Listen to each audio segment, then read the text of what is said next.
Ryan Garcia, Conor Benn. Ryan Garcia, Conor Benn. Who wins? Ryan Garcia, knockout? He's coming out again. Yeah? Arnold's getting madness. That's it. Ryan Garcia, he came a long way. He just got his ass flipped. He didn't get discouraged. That's what it's all about. I got my ass, I got humiliated, Rolly kicked my ass, but I didn't get discouraged. I trained hard. I kept believing in myself, and now I'm champion of the f***ing world. Mike Tyson has weighed in on the Ryan Garcia versus Conor Benn showdown, and he made his pick crystal clear. Tyson is backing Ryan Garcia to win the fight. I like Conor Benn talks a lot of crap. I like him too, but I want to see what happens. Yeah. That's a hell of a fight. It's gonna be a good fight. I got Conor Benn. It's gonna be a go out to a rounds. We think it'll be a knockout. Terrence Crawford sees Benn as a legitimate threat to Garcia. He acknowledges Garcia's advantages, but believes Benn has physical qualities that could influence the outcome. I think, of course, Ryan got the experience, but I think Conor got the size and the power, and I think that it's going to be an interesting fight moving forward. Okay. Do you have a pick? I'm going to go with Conor. Really? I'm going to go with Conor. For real? I think you're going to upset him. Wow. Yeah. Not a lot of people picking Conor. I'm going to pick him just because. Just I'm going to go out there All right. and pick him. Wow. Okay. Adding to that, Hearn sees Benn as competitive, but questions his ability at welterweight. He believes Garcia is better suited physically, with the strength and sharp punching to cause problems. That gives Garcia the clear advantage in Hearn's eye. I think Conor's always going to be competitive. You know, he trains really hard. He's got a lot of heart. I don't like him at 147 pounds now because that was one of the problems in going to 160 to fight Eubank. To come back to 140, it's a really tough thing to do. And I think when he fought Prograis, was it 151 or 150? Like, he just didn't look the same. He looked like he was lacking power, didn't look that strong. And Ryan Garcia is a guy who's kind of built his way up to 147. He's super fit and good at the weight at 147. And he's a world-class fighter who punches very, very hard and is very sharp. So Conor's always going to be in the fight because he's got a lot of heart, but I don't see him winning that fight at 147. Meanwhile, Timothy Bradley focuses on Benn's confidence in pushing Garcia into difficult exchanges. He sees a gap in their natural abilities, but suggests Benn's determination could help narrow it. That mental strength may prove important when the fight reaches its most demanding moment. He's not worried about that, like you said, but at the same time, he sees a weakness in Garcia to where he's saying, hey, you quit. I know you have it in you. Right. I can make you quit. Right, I have that determination. I've seen it before. That will, right? That will to win. He's not as talented. He's not as talented as he has some talent, but not as much as Ryan Garcia. He's not as explosive either, right? And I don't think he hit as hard as a Ryan Garcia, but that determination and that will, and if he can close that gap on him, bro, trust me, man, he can do some damage. Beyond the physical battle, Max Kellerman points to Benn's ability to turn Garcia's past moments of adversity into a tactical and psychological target. He argues that Garcia still has questions to answer about his resilience, while Benn's determination gives him every reason to keep testing that weakness. That way, watching the presser, is because Conor Benn, it's not just that he's going at Ryan Garcia, he's identifying something that Ryan has to deal with. I don't think Ryan quit against Tank. I think he got stopped. I think you could argue he wasn't really trying to win against Rolly. He pissed down his right, and you can call that a form of packing it in. So the point is, between those two fights, and I think Ryan does have heart, but between those two fights, it is an issue that Ryan has to confront, right? He has to look himself in the mirror and confront it. He's got to deal with the public if they're saying it.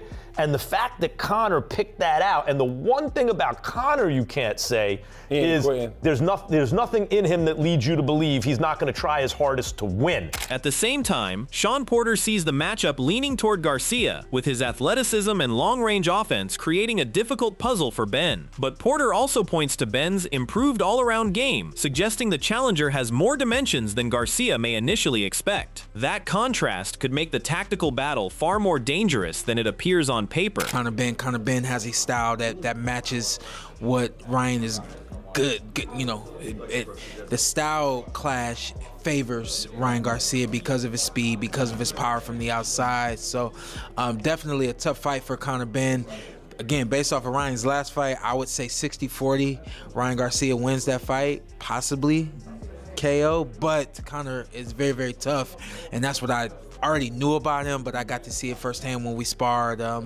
He's much more versatile than we saw in the first fight with Eubank. Comes back in a rematch against Eubank. We see the versatility. Sergio Mora also favors Garcia, but his reasoning centers more on the physical dynamics of the matchup. He points to a few underlying advantages that may become increasingly difficult for Benn to overcome. Whether those factors translate into a decisive edge remains the key question heading into the bout. But I favor Ryan Garcia in that fight. I don't think Conor Benn is able to handle the speed and the power and the longer frame of a Ryan Garcia. I think that fight ends in knockout, but you got two popular fighters from two different sides of the pond, and both countries will be watching. The world will be watching. Kell Brook offers a more balanced assessment, giving Benn considerable credit while still acknowledging Garcia's danger. He also highlights the contrasting weight situations surrounding both fighters, which could play an important role in how the matchup develops. For Brook, those differences make the clash especially intriguing. Listen, I think Conor Benn's he's got it all, and he can fight. You know, I would have liked him to have got a British title instead of just jumping. But you know, he can fight. He's a pay-per-view fighter. I'm looking forward to this fight with Garcia and Conor. It's a very exciting fight. You know what I mean? It's very exciting. Ryan can whack. Oh yeah. He can whack big time. This is going to be a real test. You know what I mean? For Conor. Do you know what I mean? Is it down at welterweight? So, you know, Conor's boxed Eubank at middleweight. He's coming down. There's so many things, you know, like we talk about, like this is more his weight, innit? This is more his weight, Conor's weight. Ryan Garcia were a bit lighter before he was going up his full dart. It's an exciting fight. There's two serious characters what both can fight, and they want it, and they're not going to disappoint. Tony Bellow shifts attention to Garcia's consistency, questioning whether he can reproduce the level of performance that made him such a dangerous opponent before. Garcia possesses obvious physical weapons, but Bellow views Benn's mental strength as a serious obstacle. Garcia's discipline and focus could determine how effectively those advantages translate on fight night. My only issue with this fight is you don't know which Ryan Garcia is going to turn up. Because if the Ryan Garcia that got him with Rolly Romero turns up, that's going to lose. That's not going to be enough. Yeah, I rate Rolly as well, because Rolly's a good fighter, but is Ryan interested? Is he bothered? Mentally, I think Ryan Garcia's all over the place. Mentally, I think Conor's so strong mentally. To get through what he went through for them years, he is mentally so strong. So Garcia's the favourite, and he's the overwhelming favourite because of the qualities that he has and the fundamentals that he has. Lightning speed, a vicious left hook. I haven't seen anyone do to Devin Haney what he done. Frank Warren focuses on what the division could mean for Benn's chances. He views Garcia as holding a clear advantage overall, leaving Benn with a difficult task from the outset. That sets the stage for a fight where expectations heavily favor Garcia. Look, he's got people around him, and if he can't make that weight, he shouldn't be fighting. Yeah. So the people around him are there to look after him. Yeah. To ensure that he's okay. If they feel that it's right, then they're with him every day. So they should know. The border control, I'm sure, would do their check weights. Look, Conor, at this moment in time, for me, he's a big underdog in the fight. Yeah. I'm sure he'd do his best and he'll fight his best, but I mean, you know, you've got to make Garcia a massive favour. Fraser Clark brings the discussion back to Benn's overall ability, questioning whether his best performances are enough for this particular challenge. Benn has shown he can compete with quality opposition. Clark questions whether that is enough against a fighter like Garcia. Levels here, and are you all really beginning to make a case for Conor Benn to win this fight? Because I can't see that case. He boxed with and beat Olympic champion Luke Campbell. You know, so this guy's been in with good company, and he can really, on his day, he can really box. I mean, we know we've seen some up and down performances from him, and I think his lifestyle has caught up with him a few times. Yeah. But when we're talking about the division 147, let me think about in Britain. Is that like Conor Walker? Is that like? So like, would you put your house on Conor Benn beating Conor Walker even. Do you know what I'm saying? Like, so that's what I'm saying about levels. Barry McGuigan offers a different angle, identifying a potential vulnerability in Garcia while also highlighting Benn's power. He also sees Benn's power as a serious factor, while raising another concern that could shape the fight. The weight cut adds another layer of uncertainty. Yeah, no doubt. But you have to look at Ryan Garcia and say the two chinks in his armor against Rowley. Yeah. And it was against Gervonta Davis. Both strong, short, attacking fighters. Yeah, quite that is the risk. And let me tell you something. This fight can change, like Fraser says, in a split second because of Conor Benn's power. And although he's busting a gut to make weight, and I believe that could be the most difficult thing of all for him to do 147 again. It'll be less difficult out in Vegas where it's hot all the time, but it's still a struggle for him. So I think that might take away, and he might be enervated and maybe weakened a slight bit. The weight could be the difference between winning and losing. Could make the difference between winning and losing. That's it. But it's a great fight. Zab Judah ultimately sides with Garcia, although his assessment leaves plenty of uncertainty around how the fight could unfold. He sees qualities on both sides that make the matchup difficult to call with certainty. Garcia and Conor Benn, who do you pick in that fight? I like Ryan Garcia. Ryan Garcia, he win by knockout or what? I don't know. If he can land that hook, maybe so. Conor Benn, you don't hear that? No, I think Conor Benn he's a very locked-in fighter. He's a very strong fighter, very focused fighter. I like Conor Benn. He's a good fighter, but I just think that right now it might be Ryan Garcia's time again. Chris Mannix focuses on the one issue that could undermine Benn before the fight even begins. He questions whether Benn can bring the same version of himself to the ring at 147 pounds, especially against an opponent with Garcia's physical advantages. That could make the weight situation a crucial factor once the fight begins. Because if you're a month out and you're already talking about the challenge of getting to this weight, a weight that he's not fought at since 2022. In his last fight, getting down to 150, he didn't look like the same guy. Didn't look like the destroyer. Didn't look like the guy that put a beating on Chris Eubank Jr. at 160 pounds. When you're now a month out talking about the struggle it is to get down to 147, and you're going to be going up against a guy that's not going to have any problem making 147. Like Ryan Garcia is a big, tall guy, but he made 147 against Mario Barrios pretty easily, and I have no reason to believe that he can't do it again.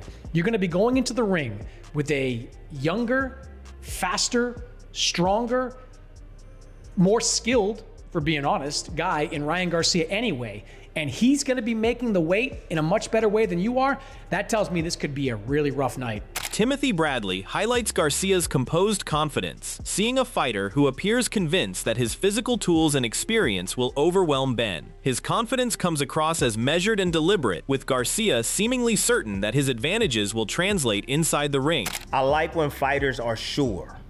And I feel like Ryan is sure. I feel like both of them are, to be honest with you, but Ryan's a little bit more reserved, with it. It's it's a calm confidence that I like from him. He's just you gonna find out. It's different. It's different levels. My hand speed gonna be too much for you. My power gonna be too much for you. You know, I got more experience than you. I got more amateur experience than you. Bro, you can't beat me, bro. You're not better than Haney. You're not better than all these other guys that I faced. Yeah, you might can punch hard, but I can punch harder. Beyond Garcia's confidence, Bradley also sees his tactical development as a major factor when Benn tries to close the distance. He believes Garcia has developed enough variety to punish those moments instead of relying on a single opening. That could turn Benn's willingness to press forward into one of the biggest risks of the matchup. But I feel a young guy like Garcia, he's gonna be able to pull that trigger. And one of the best things about his game is that he's a decent counterpuncher. I'm not gonna lie. He's a decent counterpuncher. He knows how to land that left hook. And the fact that his father started to develop his right hand, that's gonna help him even more in fights, because he don't have to be just dependent upon one punch. He can use both hands now. And what I did like about Ryan's performance was he did go to the body as well. He went to the body with right hands to the body as well. And he used his feet and he moved laterally. And he was setting nice little lateral traps, walking Barrios into shots. And that's what he's probably gonna do against Conor Benn. That's probably what he's gonna be looking to do. Use his aggression against him. And he gonna catch him coming in, double impact, Jamel Herring sees Garcia as the more naturally gifted fighter, but he believes Benn brings a different kind of threat into the matchup. The challenge for Garcia may come from Benn's relentless mindset and the significance he attaches to this opportunity. Ryan couldn't box on the back foot.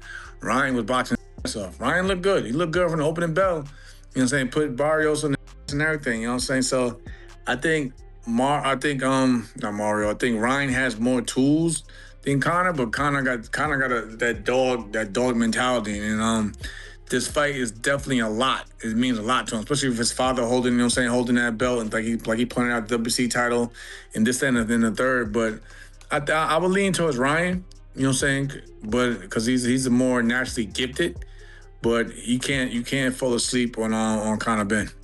In a similar view, Carl Frampton favors Garcia, but he sees Benn as a serious threat rather than an easy opponent. He believes Benn's relentless style could create problems if Garcia struggles to handle sustained pressure.